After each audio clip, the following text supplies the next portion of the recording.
Puji Tuhan, mari kita lihat kitab Yohanes pasal 4 ayat 23 sampai 24.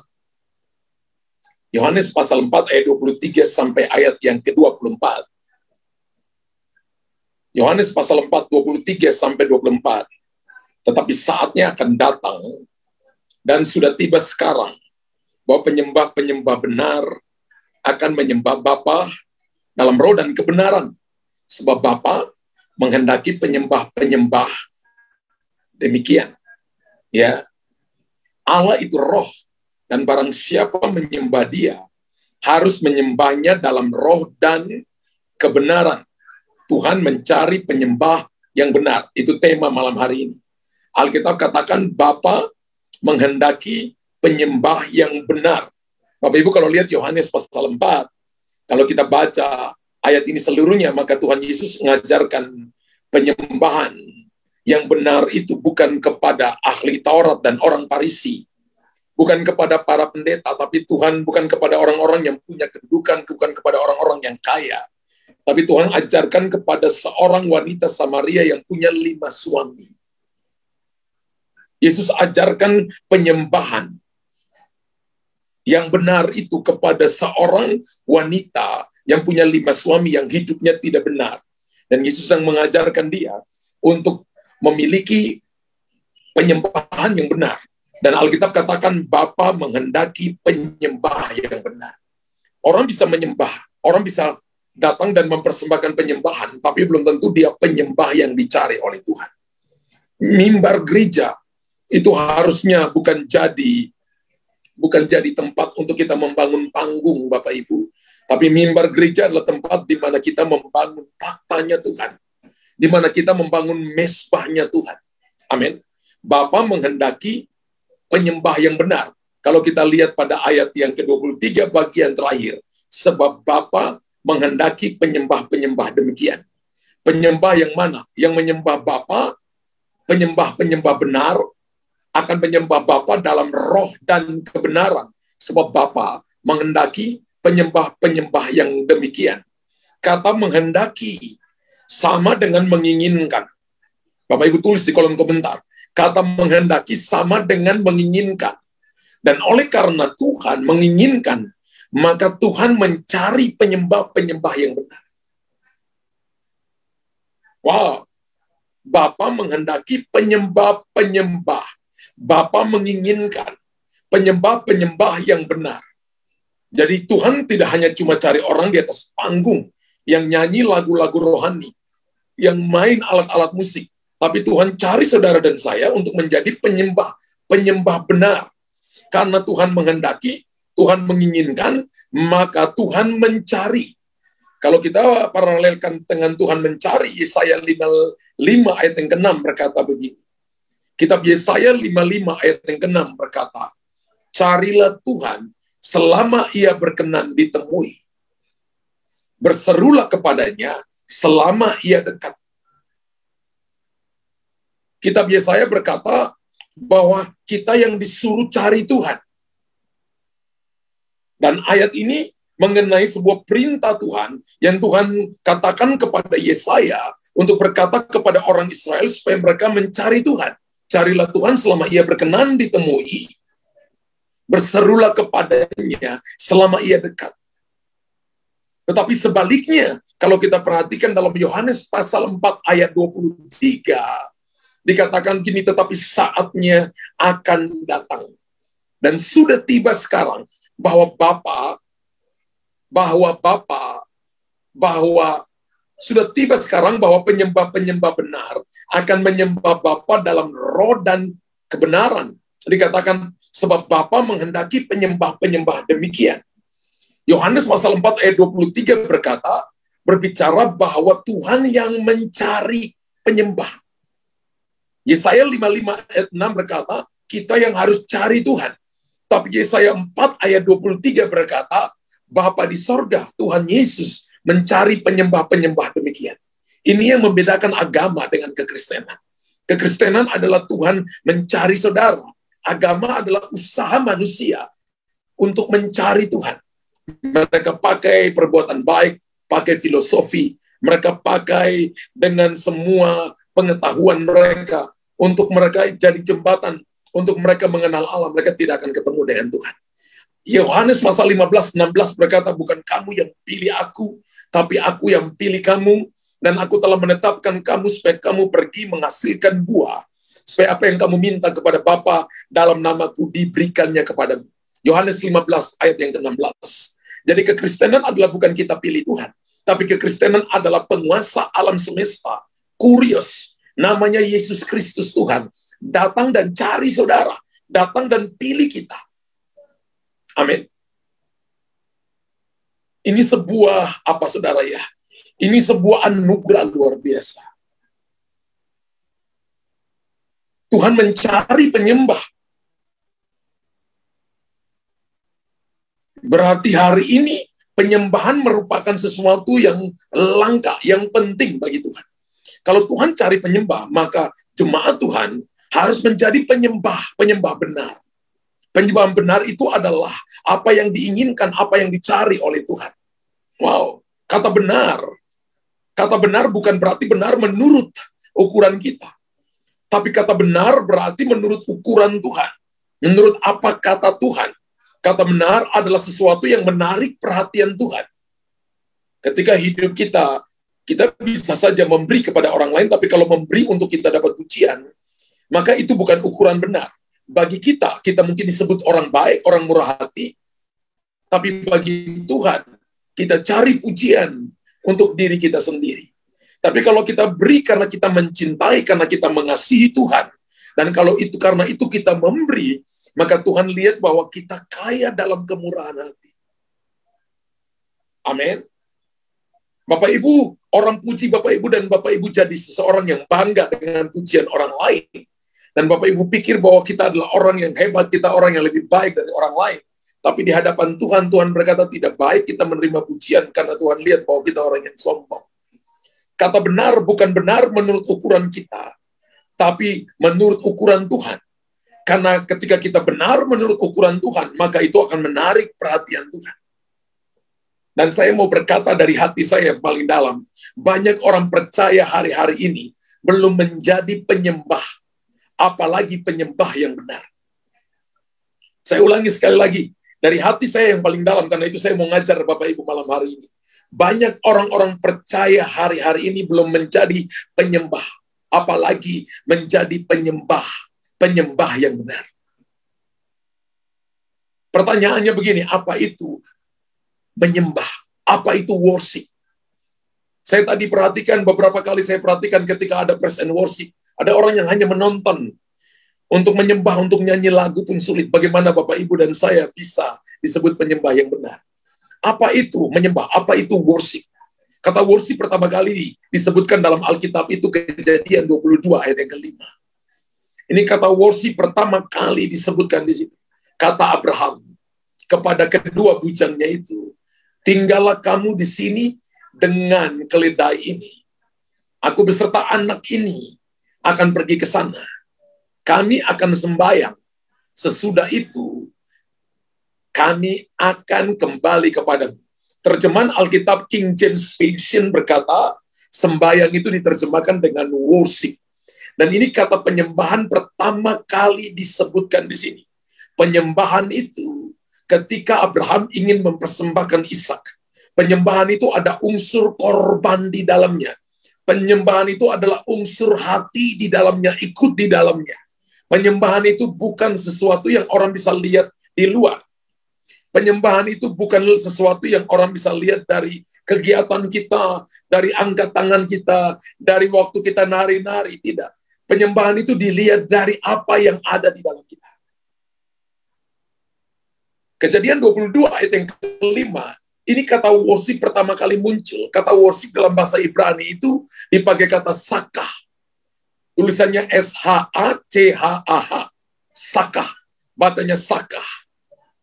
Dari kata ini, kata sembahyang worship itu dipakai bahasa Ibrani sakah. S-H-A-C-H-A-H. Saka itu artinya begini, tengkurap. Saka itu artinya membungkuk. Saka itu artinya meringkuk. Saka itu artinya menjatuhkan diri. Saka itu artinya tiarap.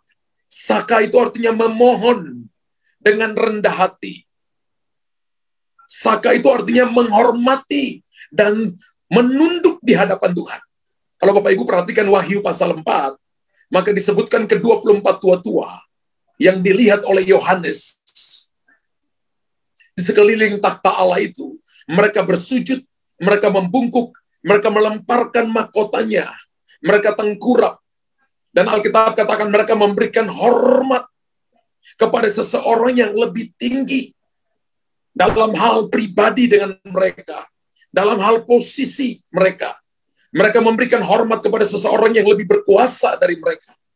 Dan ini adalah posisi-posisi penyerahan. Ini adalah posisi-posisi penundukan dan penghambaan diri. Tadi saya jelaskan bahwa kata worship itu artinya penghambaan diri. Kata worship itu artinya kita datang dan menghormati seseorang yang lebih tua daripada kita, lebih berkuasa daripada kita. Dan firman Allah berkata, sikap penyembahan bisa dilakukan. Orang bisa melakukan sikap penyembahan secara jasmani. Dan penyembahan sebenarnya tidaklah sepenting sikap hati kita. Bapak Ibu tulis di kolom komentar, penyembahan tidaklah sepenting sikap hati kita. Karena Tuhan tidak cari penyembahan, Tuhan cari penyembah benar. Yang menyembah Bapa dalam roh dan kebenaran. Sekali lagi, Tuhan tidak cari penyembahan. Penyembahan tidaklah sepenting sikap hati kita. Berarti ketika Bapak Ibu datang ke hadapan Tuhan hari ini, yang Tuhan lihat adalah sikap hati saudara. Ketika Bapak Ibu mengangkat tangan, ketika Bapak Ibu membuka mulut memuji Tuhan, ketika Anda berkata, Tuhan Yesus Engkau baik, ketika Engkau berkata haleluya, Tuhan tuh lihat hati kita. Tuhan tidak semata-mata mencari bungkukan tubuh jasmani kita. Tuhan tidak semata-mata hanya mencari roh yang rendah hati, tapi Tuhan mencari roh yang rendah hati. Tuhan mencari hati yang rela. Tuhan mencari hati yang betul-betul mengasihi Dia dengan sungguh-sungguh. Dan tahukah Bapak Ibu, bahwa manusia selalu memberikan penampilan luar yang terbaik. Tapi Alkitab katakan manusia melihat apa yang di depan mata, tapi Tuhan melihat hati. Betul? Tidak ada yang tersembunyi daripada Tuhan. Saya bisa saja khotbah, Anda bisa saja duduk di situ. Kita bisa saja pimpin pujian, main musik dan sebagainya. Tapi manusia melihat penampilan luar, tapi Tuhan melihat hati. Penyembahan itu adalah Tuhan melihat hati. Bapak Ibu kalau belajar baik-baik, Tuhan minta Ishak dari Abraham. Tuhan tidak minta hartanya yang banyak, tapi Tuhan minta Ishak. Karena bagi Abraham, Ishak adalah ahli warisnya. Dan Tuhan minta itu untuk menguji hati Abraham. Apakah dia mengasihi Ishak lebih daripada mengasihi Tuhan ataukah tidak? Itu penyembahan. Kalau kita masih mengasihi apa yang Tuhan berikan kepada kita melebihi pemberinya, maka kita belum memberikan worship di hadapan Tuhan. Amin. Tuhan mengetahui segala sesuatu mengenai kita, bukan Bapak Ibu. Bahkan yang baik ataupun yang jahat. Kalau Bapak Ibu lihat Matius pasal 5, ayat yang ke-8. Matius pasal 5, ayat yang ke-8, Tuhan Yesus berkata kepada bangsa Israel, bangsa ini memuliakan aku dengan bibirnya, padahal hatinya jauh daripadaku. Matius 15, maksud saya ayat yang ke-8. Matius 15, ayat yang ke-8, bangsa ini memuliakan aku dengan bibirnya, padahal hatinya jauh daripadaku. Kita nyanyikan sebab Tuhan baik, hatinya jauh. Tuhan Yesus baik, sungguh amat baik, hatinya jauh. Alkitab katakan bangsa ini memuliakan aku dengan bibirnya, padahal hatinya jauh daripadaku. Kata keywordnya di sini adalah Tuhan melihat hati. Apa yang keluar dari mulut kita, saudara dengar baik-baik, Tuhan menguji hati kita. Penyembahan itu adalah apa yang ada di dalam hati kita. Bangsa ini menyembah, jemaat ini menyembah, tapi hatinya menjauh dari Tuhan. Pertanyaan kenapa hati? Mengapa hati? Mengapa Tuhan lihat hati? Ketika dilihat Tuhan, bahwa kejahatan manusia besar di bumi, kata Kejadian pasal 6 ayat 5 dan 6. Ketika dilihat Tuhan bahwa kejahatan manusia besar di bumi. Kejadian pasal 6 ayat 5 sampai ayat yang ke-6. Ketika dilihat Tuhan bahwa kejahatan manusia besar di bumi dan bahwa segala kecenderungan hatinya, boleh garis kalimat kecenderungan hatinya selalu membuahkan kejahatan semata-mata. Boleh bold kecenderungan hatinya. Alkitab katakan, maka menyesallah Tuhan bahwa ia telah menjadikan manusia di bumi, dan hal itu memilukan hatinya. Ketika kecenderungan hati kita selalu membuahkan kejahatan, maka itu memilukan hati Tuhan. Bagaimana kalau kita putar balik? Kalau hati kita menyenangkan hati Tuhan, kira-kira hati Tuhan senang atau tidak? Saya percaya penyembahan itu adalah menyenangkan hati Tuhan. Wow. Ketika dilihat Tuhan bahwa kejahatan manusia besar di bumi, bahwa segala kecenderungan hatinya selalu membuahkan kejahatan. Tuhan itu lihat hati. Kalau Bapak Ibu perhatikan Kejadian 8 ayat 21, ketika Tuhan mencium persembahan yang harum itu. Persembahan yang harum hari ini adalah kehidupan pujian penyembahan. Ketika Tuhan mencium persembahan yang harum itu, berfirmanlah Tuhan dalam hatinya, aku takkan mengutuk bumi ketika Nuh mempersembahkan korban persembahan. Dengan hati yang tulus, dengan hati yang menghormati Tuhan, aku takkan mengutuki bumi ini lagi karena manusia, sekalipun yang ditimbulkan hatinya adalah jahat dari sejak kecilnya. Dan aku takkan membinasakan lagi segala yang hidup seperti yang telah kulakukan. Ada perkataan kecenderungan hatinya. Kecenderungan hatinya ini sebenarnya mengacu kepada apa, saudara? Pikiran. Mengacu kepada pikiran saudara. Ada kalanya pikiran kita jahat. Ketika masalah persoalan belum ada jawaban, ketika doa kita belum terjawab, kita berkata bahwa Tuhan jawab, bahwa Tuhan jahat, Tuhan tidak sayang saya, Tuhan pilih kasih. Ketika orang lain disembuhkan dan kita belum disembuhkan, ketika orang lain ditolong bisnisnya, tolong dalam hal keuangannya, keluarganya ditolong, maka kecenderungan hatinya mengacu kepada cara berpikir saudara salah. Bapak Ibu, saya beritahukan ketika cara berpikirmu salah, maka Anda sedang membawa hidupmu dalam rule, di mana menaruh hidupmu dalam sebuah keadaan di mana setan akan mudah menyerang saudara dan saya. Karena kecenderungan hati yang jahat akan memilukan hatinya. Dan kecenderungan hatinya mengacu kepada pikiran, itu bicara tentang emosi yang akan ditimbulkan hatinya, yang akan berlaku dan akan membuat kehendaknya, keputusan-keputusannya salah. Kenapa orang tidak mau berdoa lagi? Kenapa orang tidak mau ibadah lagi? Kenapa orang tidak mau baca Alkitab lagi? Kenapa seseorang tidak mau mengampuni orang lain? Karena emosinya tidak stabil. Ketika seseorang menjadi penyembah, harusnya hidupnya diubahkan oleh Tuhan. Ketika dia jadi penyembah yang benar, maka saya percaya seluruh hidupnya akan dipimpin oleh Roh Kudus. Seluruh hidupnya akan dipimpin oleh kebenaran firman. Ingat ini baik-baik Bapak Ibu.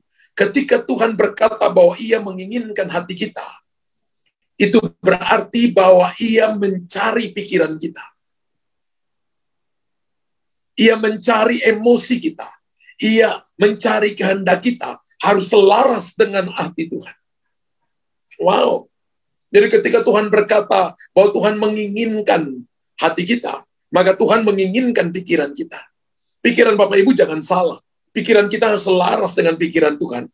Emosi kita jangan meledak-ledak. Jangan ketika tidak dihormati kita marah kepada orang lain. Ketika kita tidak dianggap oleh orang-orang lebih muda daripada kita, terus kita mulai marah dengan mereka. Jangan saudara. Ingat ketika emosi kita tidak stabil, itu akan mengganggu kehidupan saudara. Karena Tuhan mencari pikiran kita, emosi kita, dan kehendak kita. Filipi pasal 2 ayat yang kelima berkata, hendaklah dalam hidup bersama engkau menaruh pikiran dan perasaan yang terdapat dalam Kristus Yesus. Tuhan ingin agar kita dapat menyerahkan total roh, jiwa, dan tubuh kita kepada Tuhan. Tuhan ingin supaya saudara dan saya menyerahkan pikiran kita, emosi kita, dan kehendak kita. Ketiga bidang ini harus kita serahkan kepada Tuhan. Sehingga ia bisa memiliki dan Tuhan bisa mengendalikan kita. Mendalikan sepenuhnya jiwa kita. Supaya kita melakukan apa yang Tuhan mau dalam hidup kita. Kenapa kita lihat dalam satu pelayanan, Kenapa kita lihat dalam sebuah ibadah, kuasa Allah tidak termanifestasi dengan sangat dahsyat. Karena emosi, karena pikiran, karena kehendak kita belum selaras dengan Tuhan. Saya percaya ketika umat Allah datang dengan emosi, dengan pikiran, dengan kehendaknya yang selaras dengan Tuhan, pikiran, perasaan, dan kehendaknya yang selaras dengan Tuhan, maka saya percaya bahwa kita akan melihat perkara-perkara hebat. Kita akan melihat kepercayaan-kepercayaan yang hebat yang akan dipercayakan Tuhan dalam hidup kita. Setan punya pikiran, berbeda dengan pikiran Tuhan, dan akhirnya dia dibuang. Tapi ketika Anda berbeda dengan Tuhan, dikasih kesempatan, Tuhan tebus Anda, menebus saudara dan saya. Dan ketika Bapak Ibu dan saya dibeli oleh darah Yesus, disucikan oleh darah Yesus, tujuannya supaya kita bisa menyembah Tuhan. Karena itu Tuhan cari penyembahan yang benar, penyembahan yang sejati. Tuhan mencari orang-orang yang akan menyembah dari hati mereka. Bapak Ibu tidak bisa nyanyi karena hafal lagu. Bapak Ibu tidak bisa nyanyi karena memang kita dikasih tugas untuk nyanyi di depan. Tapi kita harus menyanyikan lagu-lagu pujian itu dari hati kita. Karena kita mengalami Tuhan secara pribadi. Hati itu tadi saya katakan pikiran, perasaan, kehendak. Bicara tentang emosi, bicara tentang perasaan, bicara tentang perbuatan kita. Amin. Dan Alkitab berkata begini, Tuhan menguji Abraham pada titik kasih duniawinya. Apakah yang paling besar dia mengasihi Ishak ataukah dia mengasihi Tuhan? Tapi saya bersyukur Alkitab dengan jujur berkata dalam Kejadian pasal 22, mencatat Abraham menunjukkan melalui ketaatannya bahwa kasihnya kepada Tuhan lebih besar daripada kasihnya pada apapun atau kepada siapapun. Bahkan anak laki-laki satu-satunya yang berharga, ia akan menjadi ahli waris untuk harta yang paling banyak. Dia tidak segan-segan memberinya, saking dia cinta kepada Tuhan. Hari-hari ini Tuhan sedang mencari penyembah-penyembah benar. Tindakan Bapak Ibu, sikap Bapak Ibu, kehendak apa yang kita kerjakan, Tuhan sedang melihat. Seperti Abraham mempersembahkan Ishak. Bagaimana dengan saudara dan saya? Tindakan-tindakan ini, ingat tadi saya memulai intermezzo dengan berkata bahwa di dalam penyembahan ada sacrifice, ada korban di situ. Hati Abraham tidak terbagi, karena dia tahu ia adalah milik Tuhan sendiri. Baik pikiran, baik emosi maupun keinginannya. Ingat bahwa Allah menguji kita dengan cara yang sama hari-hari ini. Jadi ketika Bapak Ibu mau datang ibadah, menurut Matius pasal 5 ayat 23-25, kalau Anda teringat sesuatu kepada seseorang dalam hatimu, Alkitab katakan pergi berdamai dulu dengan dia, kemudian datang persembahkan korban. Tuhan tidak mau kita mempersembahkan korban ketika kita masih marah dengan seseorang. Tuhan tidak mau kita mengangkat tangan, tapi hati kita masih berdusta. Hati kita masih menghakimi, menyimpan kepahitan.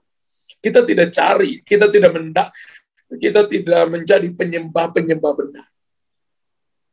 Haleluya. Hati Abraham tidak terbagi. Wow. Luar biasa, saudara. Hatinya benar-benar hanya tertuju kepada Tuhan. Yohanes pasal 21 ayat 15 berkata, apakah aku benar-benar memiliki hati Tuhan? Yohanes 21 ayat 15. Apakah saudara dan saya benar-benar memiliki hati Tuhan? Sesudah sarapan, Yesus berkata kepada Simon Petrus, Simon anak Yohanes, apakah engkau mengasihi aku lebih daripada mereka ini? Jawab Petrus, benar Tuhan, engkau tahu bahwa aku mengasihi engkau. Kata Yesus kepadanya, gembalakanlah domba-dombaku. Kalau Bapak Ibu baca baik-baik dalam terjemahan bahasa Yunani, dua pertanyaan pertama Tuhan berkata begini, Petrus, apakah engkau phileo kepada aku? Wow. Apakah saudara dan saya, hati kita benar-benar memiliki hati Tuhan? Apakah Tuhan benar-benar memiliki hati saudara? Selalu kalau Bapak Ibu dengar ketika kita mau perjamuan, saya selalu punya sebuah kalimat begini. Sorga melakukan segala perkara hanya untuk mendapatkan hati, hanya untuk mendapatkan cinta. Apakah Tuhan benar-benar memiliki hati saudara? Kalau Tuhan memiliki hatimu, maka semua yang ada padamu adalah milik Tuhan, termasuk hidup saudara. Ketika hati kita cinta seseorang, maka apa yang ada pada kita, termasuk harta, Termasuk semua yang ada pada kita juga milik orang itu. Ketika Tuhan menawan hatimu, maka saya percaya Anda akan pria yang terbaik bagi Tuhan. Ingat, penyembahan yang benar tidak memiliki daerah dalam hidup mereka yang tidak diserahkan. Ketika saudara dan saya menjadi penyembah yang benar, seluruh hati kita serahkan ke dalam tangan Tuhan. Bapak Ibu tulis di kolom komentar, penyembah yang benar adalah menyerahkan seluruh hatinya kepada Tuhan. Tidak menyerahkan sebagian hatinya, tapi seluruh hatinya diserahkan ke dalam tangan Tuhan. Hati mereka dimiliki sepenuhnya oleh Tuhan. Bapak Ibu dengar baik-baik, Tuhan mau memiliki hati kita sepenuhnya. Hati yang sepenuhnya dimiliki oleh Tuhan. Orang ini mudah untuk mengampuni, mudah untuk datang kepada Tuhan. Dia tidak menyimpan kepahitan. Dia adalah orang yang murah hati. Dia adalah orang yang melayani sepenuhnya. Dia tidak melayani hitung-hitungan. Dia tidak melayani karena dia dapat persembahan kasih. Dia tidak melayani karena dia akan dipromosi. Dia tidak melayani karena supaya namanya menjadi besar. Tapi dia melayani karena dia cinta Tuhan. Dan untuk menjadi penyembah yang benar, maka Yohanes pasal 4 ayat 19-20 berkata begini. Untuk menjadi penyembah yang benar, Yohanes pasal 4 ayat 19-20 berkata, kata perempuan itu kepadanya, Tuhan, nyata sekarang padaku bahwa engkau seorang nabi. Nenek moyang kami menyembah di atas gunung ini. Tetapi kamu katakan bahwa Yerusalemlah tempat orang menyembah. Yesus sedang berbicara dengan wanita Samaria yang punya 5 laki-laki. Yang punya 5 suami. Dan wanita ini sangat terikat dengan tradisi. Ya, orang Samaria itu adalah orang yang kawin campur, saudara ya. Mereka kawin campur dengan orang Israel. Sehingga mereka diasingkan. Mereka tidak bergaul dengan orang Yahudi. Tapi Yesus menjelaskan tentang penyembah benar itu dengan wanita ini. Dengan orang-orang yang bukan orang Yahudi asli. Tapi Yesus menjelaskan penyembah yang benar dengan wanita Samaria ini. Dan wanita Samaria ini begitu terikat dengan tradisi. Dan itulah yang terjadi pada masa Perjanjian Lama. Sehingga mereka tidak bisa menyembah dengan bebas. Hari-hari ini ketika Bapak Ibu terikat dengan tradisi, maka kita sangat sulit untuk menyembah Tuhan dengan pemahaman yang benar. Kita mungkin menyanyikan lagu-lagu rohani, tapi saudara dan saya bukan adalah penyembah yang benar. Dalam penyembahan, mereka sangat terikat dengan tempat. Mereka berkata bahwa ini tempat penyembahan kami, tapi Yesus berkata bahwa aku akan menunjukkan kepadamu tempat penyembahan yang benar. Sama dengan Abraham, Ishak, dan Yakub. Bahwa Tuhan menentukan tempat buat mereka untuk menyembah. Dan Tuhan janji untuk hadir di sana. Tapi Yesus menjelaskan tentang penyembahan. Dan Yesus datang untuk mengubah tradisi ini. Tradisi adalah sebuah kebiasaan itu. Yesus tidak melarang kita untuk beribadah di suatu tempat. Yesus tidak melarang kita untuk beribadah di tempat-tempat tertentu. Sebab maksud penyembahan tempat bukan penekanannya. Saya mau katakan kepada Bapak Ibu, penyembahan tempat itu bukan penekanannya. Tetapi yang menjadi penekanan Yesus adalah fokus kepada, yaitu bagaimana saudara dan saya punya objek daripada penyembahan itu ketimbang tempat penyembah. Tempat untuk menyembah.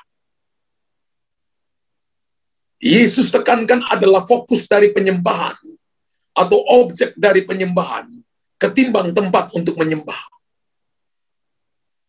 Jadi bukan tempat penekanannya bukan pada tempat penyembahan itu, tapi objek dari penyembahan, yaitu ketimbang saudara dan saya datang untuk cuma, kalau di tempat ini baru saya rasa nyembah. No. Allah kita adalah omnipresence. Dia ada di mana-mana.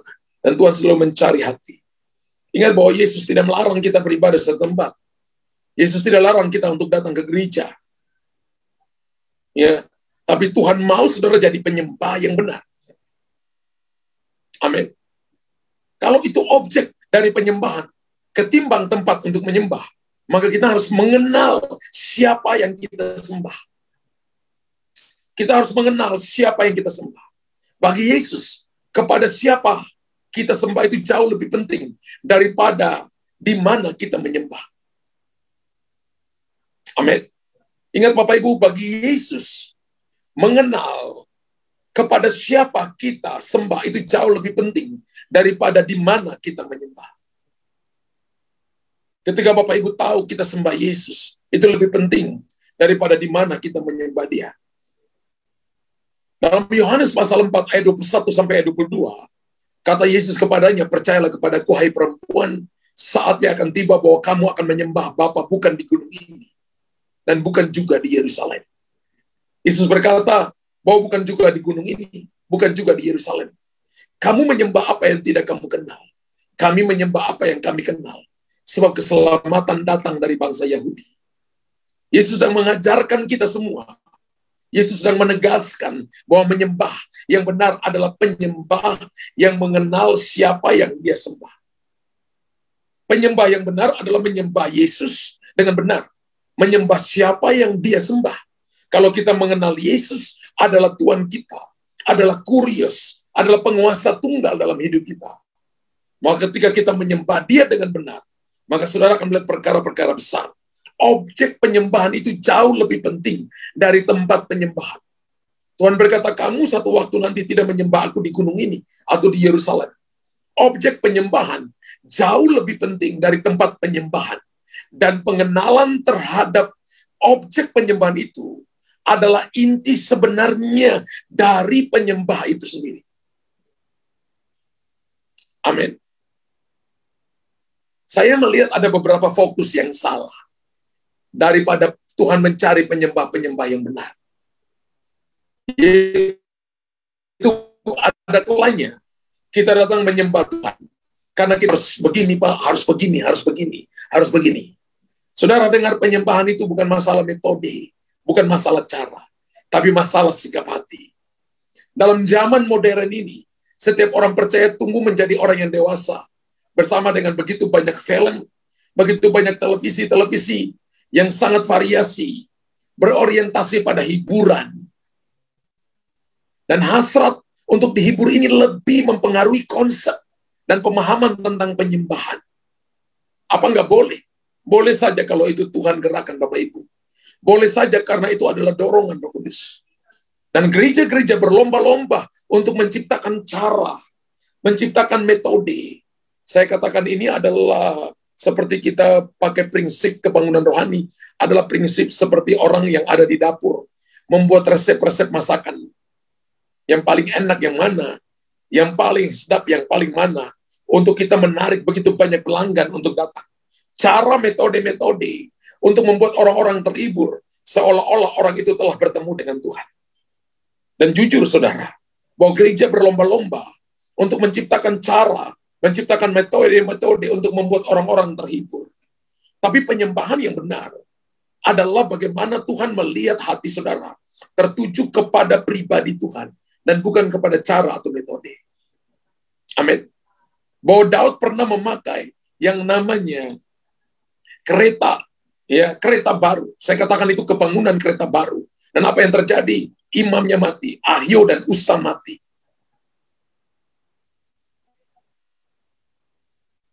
Ketika kita melakukan sesuatu di luar dari dorongan Roh Kudus, itu berbahaya. Dan kita akan mengalami intervensi dari Roh Kudus. Banyak orang fokus pada cara metode daripada Tuhan. Tapi hari ini saya mau jelaskan bahwa penyembah yang benar itu adalah fokus kepada Tuhan melebihi cara atau metode. Tadi saya katakan bahwa beberapa fokus yang salah adalah fokus kepada cara atau metode. Itu fokus yang salah. Yang berikut adalah fokus kepada manifestasi Roh Kudus melebihi kepada pemberi itu sendiri. Dalam penyembahan sering orang mencari suatu pengalaman yang terpusat pada emosi. Dan bukannya pada perjumpaan yang berdasarkan pada kenyataan dengan Dia yang adalah jalan kebenaran dan hidup. Kita harus fokus kepada Tuhan sendiri. Kita harus datang dan menawan hati Tuhan. Yang menjadi fokus adalah manifestasi Roh Kudus. Bukannya berusaha untuk mengenal Tuhan dengan benar. Bukan berusaha untuk dipimpin oleh Roh Kudus dan tinggal di dalam kehidupan saudara dan saya. Manusia itu makhluk visual, saudara. Maka kita bisa menggantikan hal-hal yang pokok dengan hal-hal yang simbolis.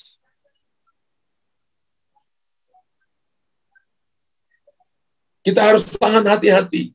Karena itu malam ini saya mau ajarkan Bapak Ibu, apakah kita tidak merindukan manifestasi Roh Kudus? Sangat. Komunitas kita ini adalah komunitas yang percaya manifestasi Roh Kudus.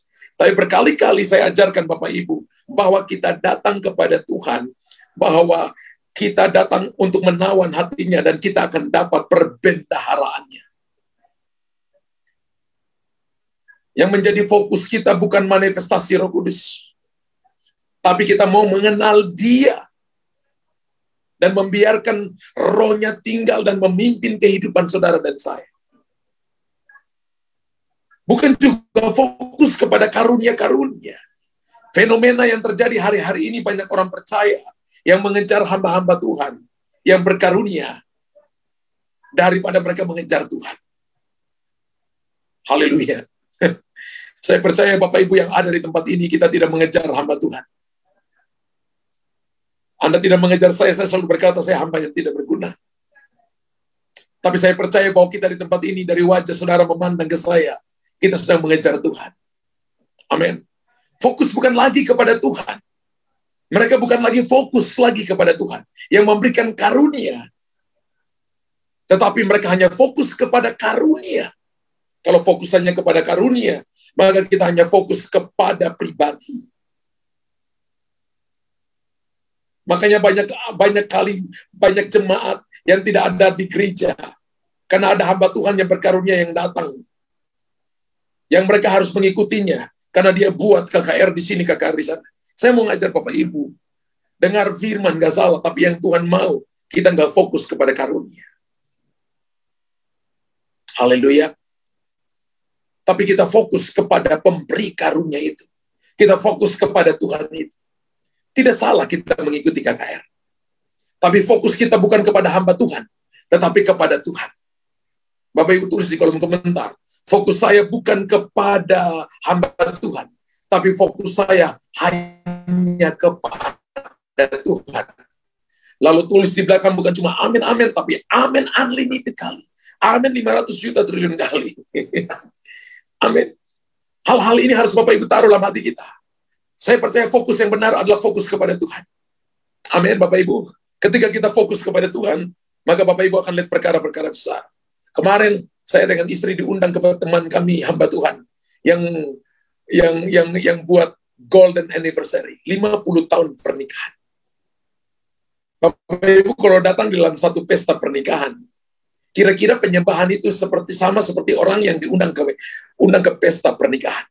Kalau Bapak Ibu sampai ke pesta pernikahan dan Bapak Ibu lihat acaranya, Bapak Ibu hanya fokus kepada hiasan, Bapak Ibu hanya fokus kepada bunga, Bapak Ibu hanya fokus kepada penerima tamu, Bapak Ibu hanya fokus kepada kue, Bapak Ibu hanya fokus kepada makanan yang ada di meja makan, tanpa Bapak Ibu fokus kepada tamu kehormatan, maka itu namanya distract, dialihkan perhatian.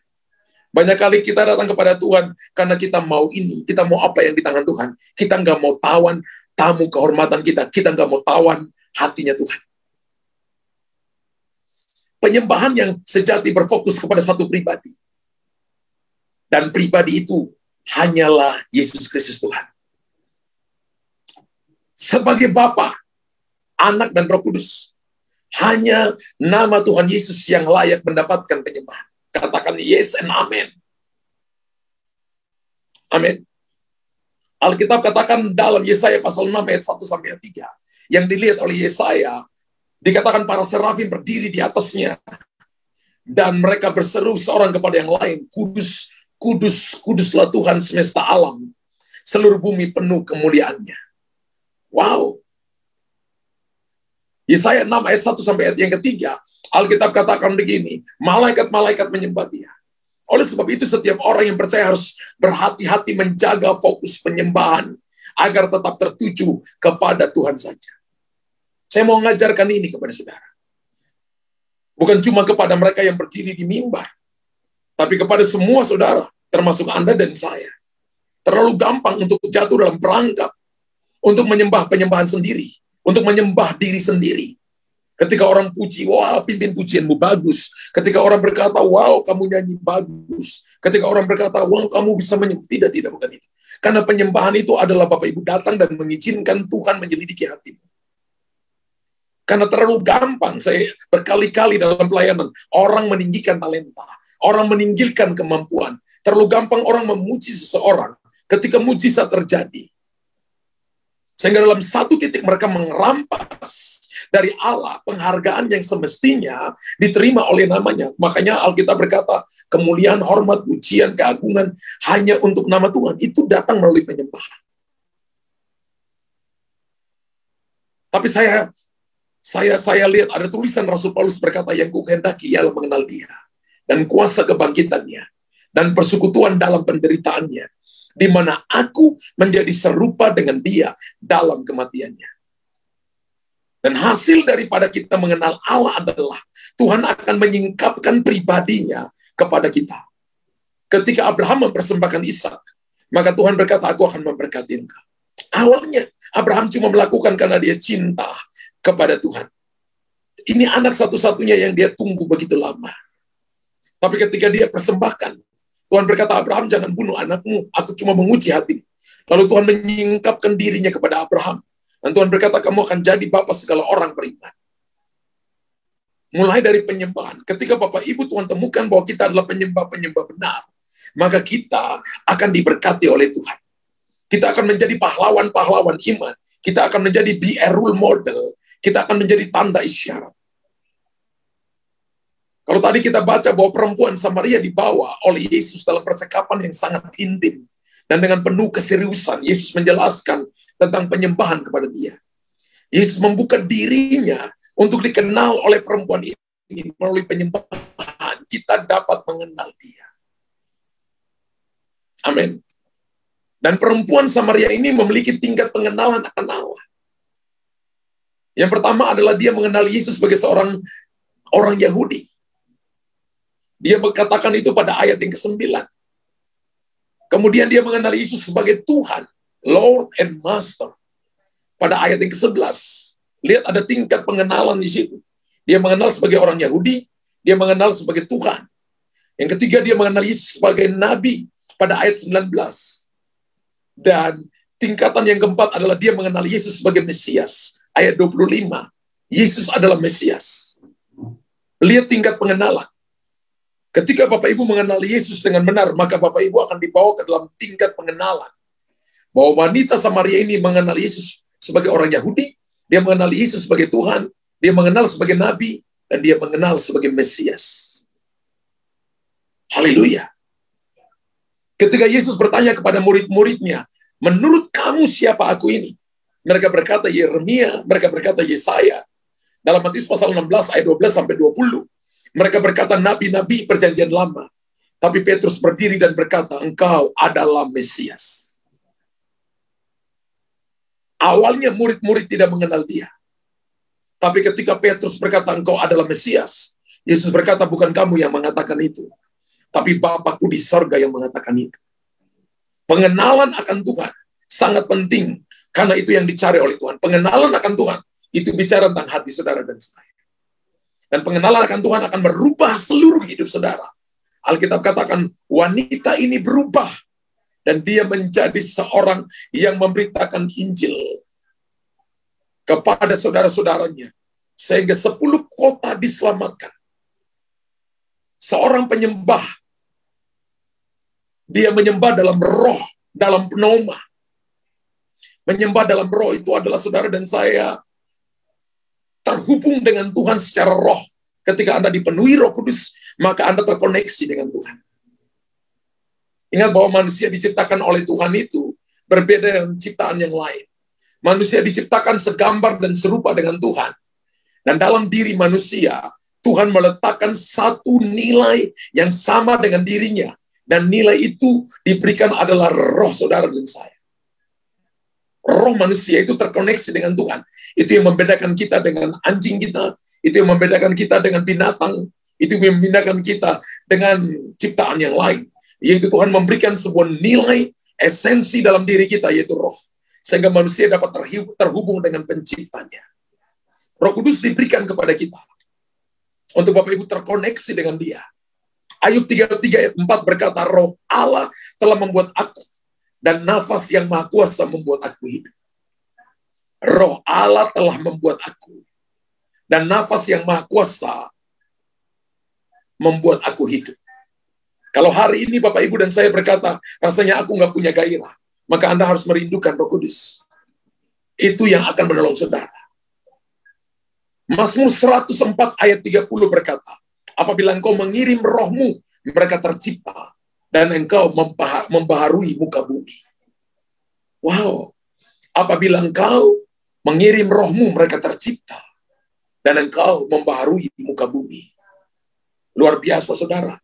Kalau Bapak Ibu perhatikan baik-baik, ketika Bapak Ibu menerima Roh Kudus, maka roh kita memberi kekuatan kepada pikiran, perasaan, dan hati. Memberi kekuatan kepada jiwa, memberi kekuatan kepada tubuh. Roh kita ketika dikuasai oleh Roh Kudus akan mampu memberikan kekuatan kepada roh, jiwa, dan tubuh kita. Akan mampu memberikan kekuatan kepada jiwa. Orang yang kuat itu karena rohnya kuat. Daging selalu membawa kita untuk memuaskan hawa nafsu. Tapi roh selalu membawa kita untuk menyenangkan Tuhan. Dan ingat bahwa roh kita mampu menyembah Tuhan. Saya ingat ketika awal saya belum dibaptis Roh Kudus, saya sulit sekali berdoa. Tapi ketika saya dibaptis Roh Kudus, saya bisa berdoa berjam-jam. Ada kalanya akal budi terbatas, tapi saya berdoa dengan bahasa roh. Roh kita mampu menyembah Tuhan dimanapun, dan dalam keadaan apapun. Amin. Penyembahan yang tidak terbatas adalah ketika roh kita selalu terhubung dengan Tuhan. Salah satu teman saya pernah mengalami mimpi buruk. Dan dia mimpi seperti dia ditindih sesuatu, nggak ada nafas. Suaranya nggak bisa keluar. Tapi dia dalam hatinya, dia mulai berkata-kata dengan bahasa roh. Dan tiba-tiba dia bebas. Saudara dengar baik-baik. Roh Kudus adalah bukan cuma membuat saudara dan saya punya keintiman dengan Tuhan. Tapi dia adalah dunamos, dia adalah kuasa Allah sendiri. Anda akan mengalami penyembahan yang tidak terbatas. Ketika roh kita selalu terhubung dengan Tuhan. Bapak Ibu, sekalipun tubuh saudara bisa tertidur, dihimpit oleh begitu banyak masalah dan persoalan, namun kita dapat menyembah Tuhan. Salah satu teman saya, dia mengalami kecelakaan yang sangat parah. Dan dokter berkata, tubuhnya digigit saudara, kabelnya di mana-mana. Dan dokternya, suster berkata, kamu nggak boleh bicara, karena dia seorang penyembah. Dia seorang pemimpin pujian. Tapi dia terus menyanyi, dia terus memuliakan Tuhan. Susternya berkata, ini kamu nggak boleh nyanyi, karena kamu harus beristirahat. Dia tetap nyanyi, saudara, itu yang bisa dia lakukan. Dia nyanyi, dan dia nyanyi, saudara, darahnya naik, terus susternya pikir bahwa darahnya akan naik 120 dan dia akan mati, tapi tiba-tiba sesuatu terjadi, tiba-tibanya darah turun dan jadi 130 per 80.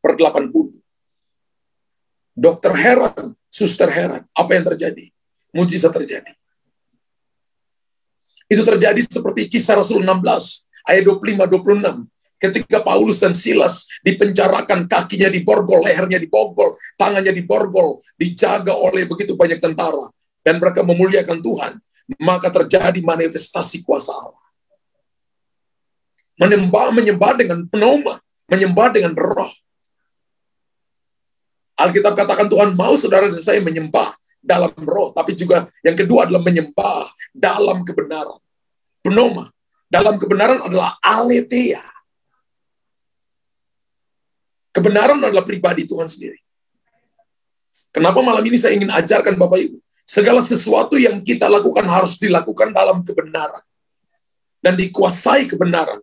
Ukuran kita adalah harus dikuasai firman Tuhan.